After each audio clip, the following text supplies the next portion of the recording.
Hi, everybody. I thought I would take you through a little tutorial on how to set up your final tutoring session.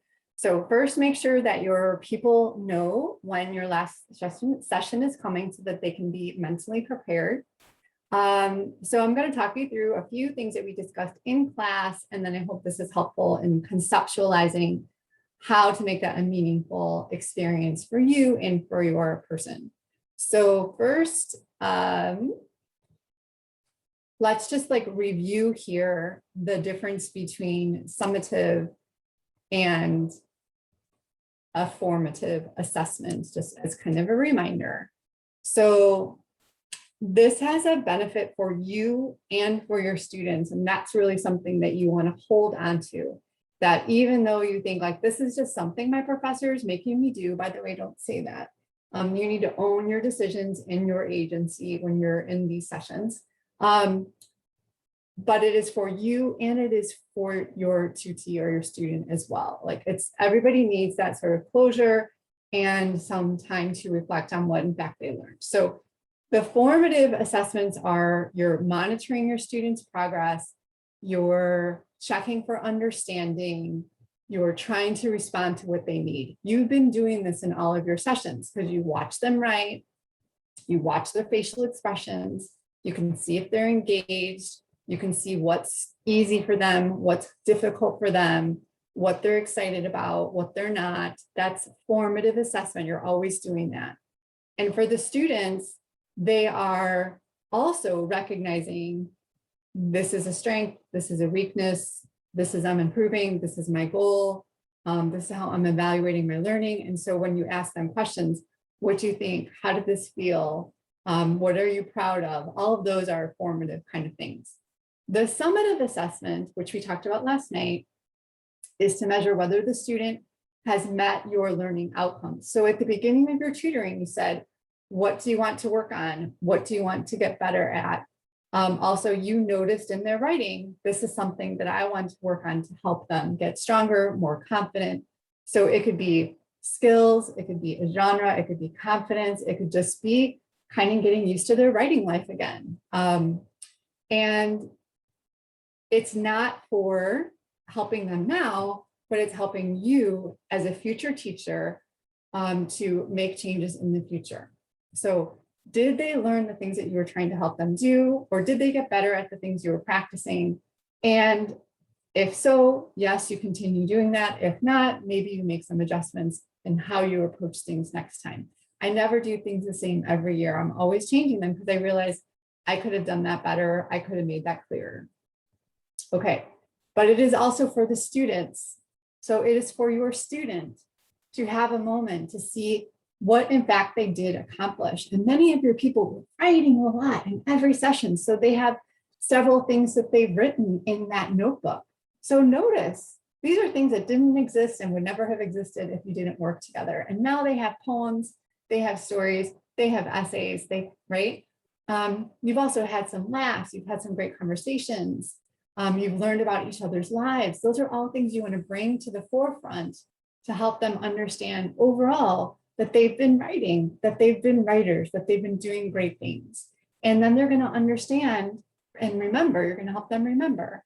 These are the things that we touched on. And maybe we just kind of touched on them, or we just practiced or introduced you to them and you don't have a mastery of them.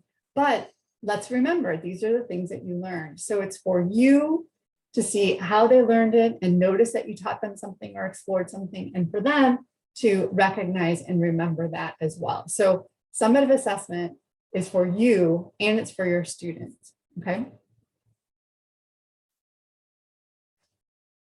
So when we're working on your summative assessment, it can look a couple different ways.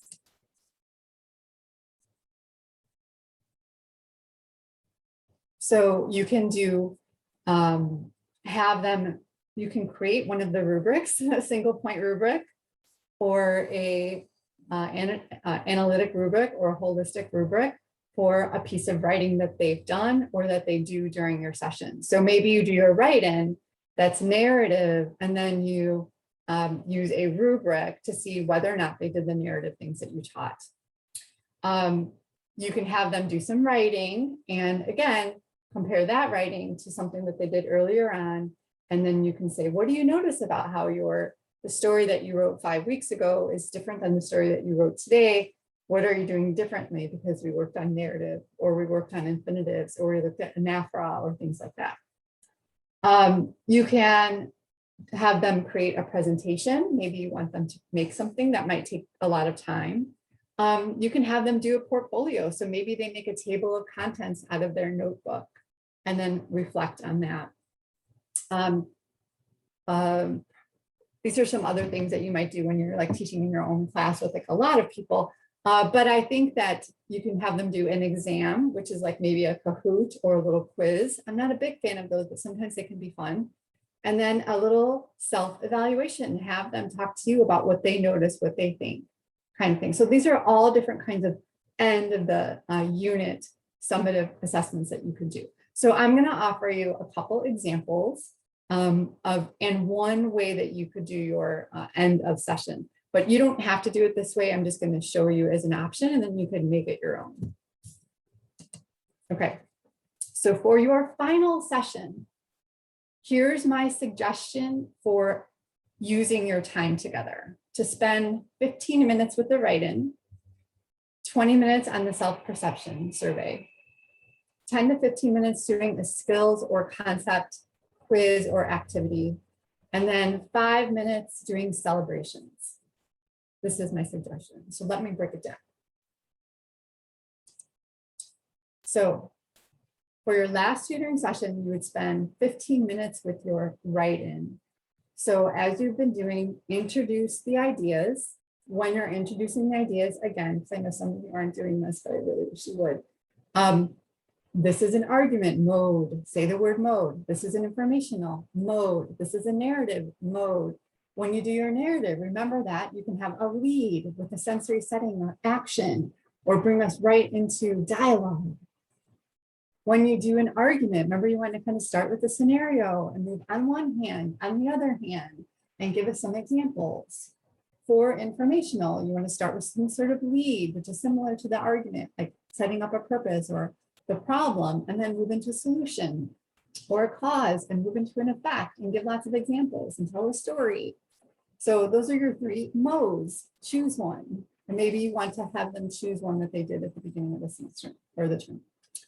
Then, so that's 5 minutes talking about that. Then write for 10 minutes. Give them 10 minutes. Write.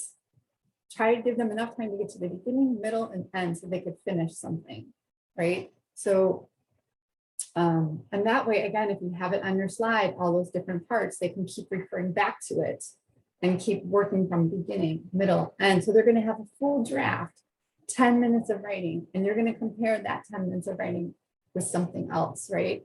That maybe that they did at the beginning, or that you can refer back to. Because maybe you're going to say, okay, let's go back to that 10 minutes of writing we just did and add some infinitives and add some narrative, some anaphora, and add point to your tone, point to your mood. So you might use that piece of writing for a couple things during this session, but you're going to have 10 minutes. That's a lot of writing can happen. Then do a share and celebrate. You share yours, they share theirs. You do lots of celebration. Remember, how do you listen? How do you celebrate? Pointing and mirroring, and make sure you're teaching them that again, over and over, so that they know how to be a good writing member of a community. So that's 15 minutes of it. And that's been a summative assessment. Why is it a summative assessment? Because you're comparing that experience in your 5th or 6th or 8th session to the one that you had in session 1. Not right in that moment, but now you have data. You have the pre-data and the post-data. And now you can look at these 2 things and say, how did it go? Or maybe just the experience of doing it with your person has improved, or they seem more confident, or they have more to say, or they find the flow. All of that kind of stuff. So 15 minutes, and now you have a writing sample. The second part is to do your post-writer self-perception survey. And since you did one at the beginning of the semester, why not both of you do this at the same time? So have 2 Google Docs ready to go. You can use your Google Doc from last time, and they can use their Google Doc from the time before. Just use the same one and have them use a different color. and highlight it. If it's the same color or at the same level, that's fine. Maybe it's gone up, like we hope that it's improved, right? So again, explain that you did this before, explain why. I know some of you in your video said my professor told me I had to, but why is that? Because we know that our beliefs about writing inform how we write. And our past experiences about our writing inform how we write. It either makes us better, or it makes us turn off, or it makes us have all these different beliefs that might interfere with our potential. So that's why we did that survey at the beginning. You remember back, you did it too, and we had that conversation. So revisit it. You revisit yours, they revisit theirs, discuss your scores, give them time to score it themselves. Give them the agency and the power to do that so it's not some mystery. And you score yours, put them up on the screen, do that together. Have conversations about what everything means. Don't skip over it. Spend time thinking about it, talking about it. Wow, my confidence has gone up. My awareness of others has gone down. Whatever it is, use that. And that is your summative assessment. That's another part of it because it's the ending. And you have something from the beginning to compare with the ending. And there you go. So 20 minutes, you're going to need a lot of time for that, maybe 25. Okay, then do one more summative assessment. This is your third part.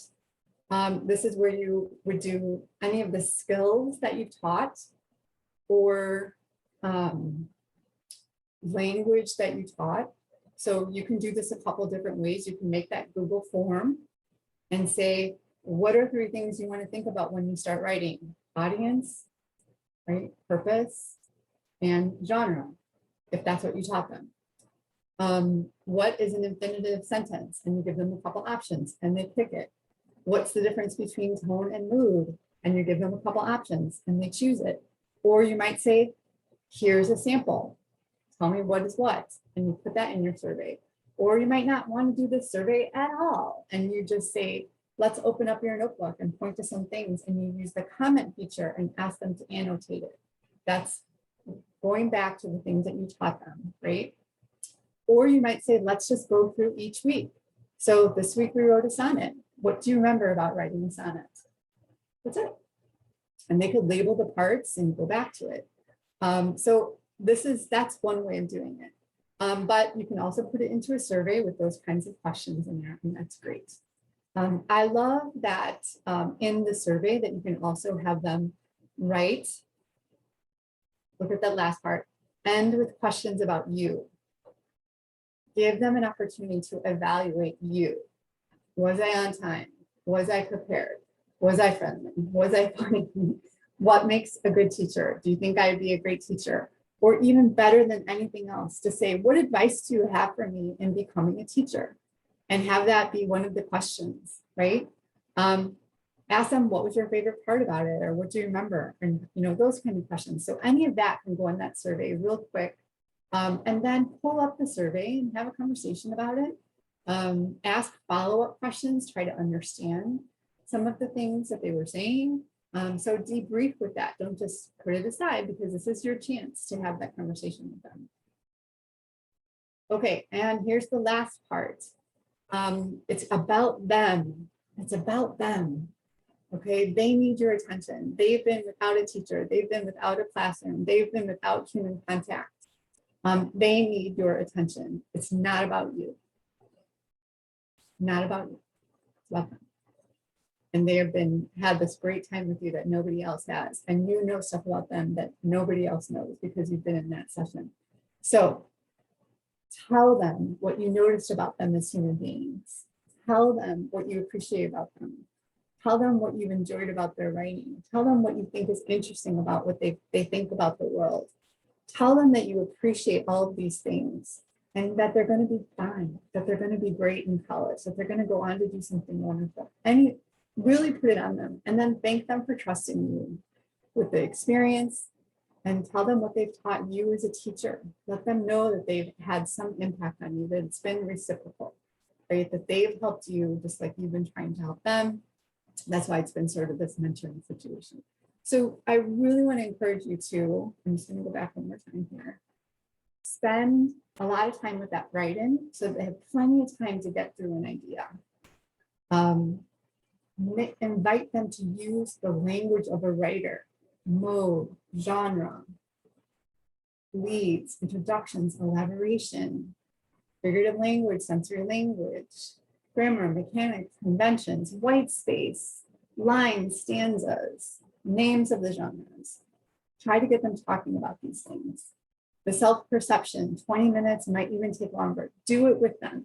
Have a conversation. Talk about what we believe, our past experiences, the way we compare to each other, our idea about what a writer is.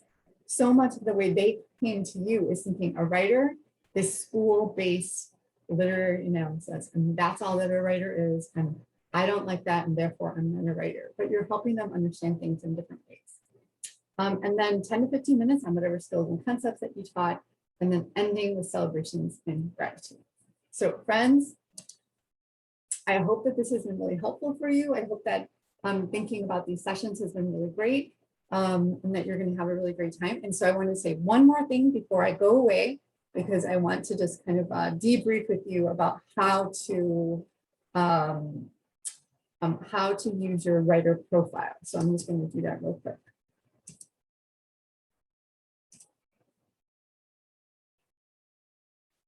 Okay, so here's a sample writer profile.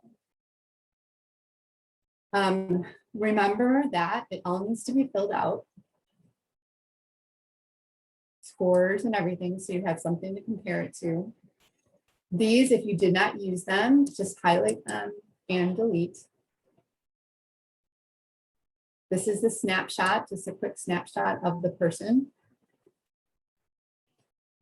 That doesn't really make sense. This should be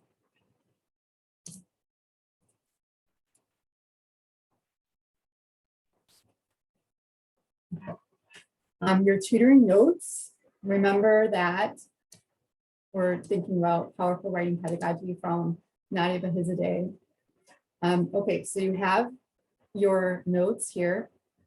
This part, thinking about what you did in each session, is going to help you design your summative assessment. If you do the Google survey or something, look into your notes about what you worked on with each session. So the first session was mostly just quick writing and your self-perception, so you probably didn't work on anything. Maybe the second section, getting to know them as a writer, how I write, where I write, what I write, whatever you taught them. This you put directly into your Google survey because these are things you taught them. So it makes sense that you would assess that. In session 3, I did the heart map and we were noticing where we can go for ideas and thinking about writing routine. So my question on the survey might be, what are some things you can write about when you need something to write about? What's the value of having a notebook? What did you learn about yourself in the writing routine? Or when do you like to write? If that's something that you taught them. Maybe you taught them about the personal narrative and how to write a narrative scene. So maybe in your session, you talked about these things. So show them a narrative scene and have them label those parts, or have them go to a narrative scene that they wrote and show you those different things, or ask them to revise something. Take something that you wrote before and now let's revise it. In session 5, maybe you talked about the rhetorical triangle. So maybe in your Google form, it's a little quiz about the rhetorical triangle, or you ask them to pull out a piece of writing and point to the audience, the writer, and the topic, or something like that. Maybe you taught them about adding evidence to an argument piece, like how to insert a quote. So maybe you say, here's a quote, here's a piece, show me how to insert it. And you have that in your Google form or in Google Doc. So the things that you did in your sessions are what go into your Google Doc, okay? And in your post-tutoring, the needs and goals for tutoring, you don't really need this. And I don't think you need these columns here. So let's delete this. I'm going to click on it and delete columns. Good. Okay, so interview. And you probably didn't do another interview, or I guess you did, right? So If you do ask those questions at the end, this might be what they told you about, you know, what it means to be a good teacher. So you write that in here.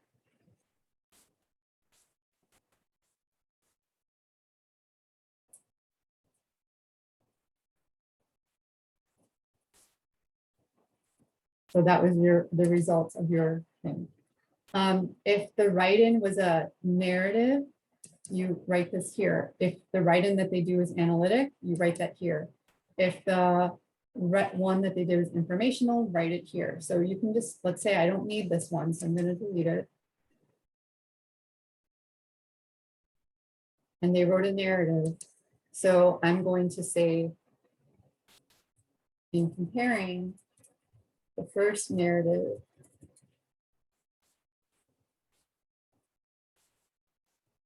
here's what I noticed. And maybe you can put link to first one and link to final, something like that. And then just explain, what did you notice? It's longer, it's more detailed, or maybe you just noticed that they were smiling during it or whatever. The writer self-perception. So we have this one. This is post. And maybe I'm going to go up here and just copy and paste it so they're together. This is the pre.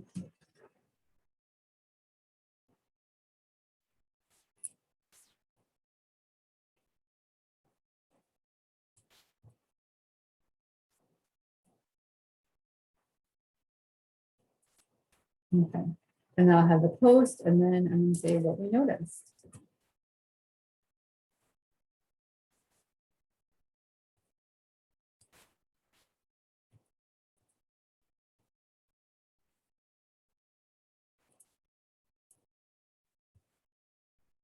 Something like that. And if you did any of this, you would fill it out. If not, let's just delete it, right? Oh, wait, let's see. We have this. Oh, you know what? I think I would change this one to the skills post assessment. Yeah, how about that? Because if you did a skills post assessment, I would say the topics we uncovered or explored over the 5 weeks was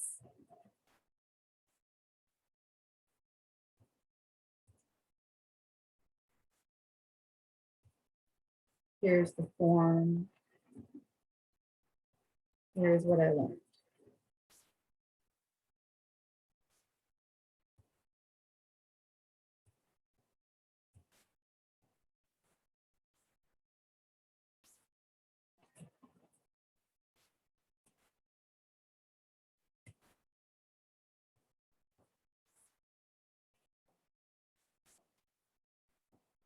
So I would just type in here, like elaborating on what you noticed, what surprised you, what seems interesting, all of that kind of thing. And then I'm going to delete this row. Okay. So here's my end of tutoring. I had a conversation. We have the writing sample, we have the self-perception, and we have the post skills assessment. What do we learn? What do we think about me as a teacher? Okay, so now you have everything that you need here for you to write the letter to Dr. Ajay or Ms. Mano, and also to write your own reflection. So you've already started kind of doing that reflection by filling out that form. All right, so that was a really long video, but I think there's a lot of stuff in there that I hope is really helpful for you. Please let me know if you have questions or concerns or how I can continue this program. Bye.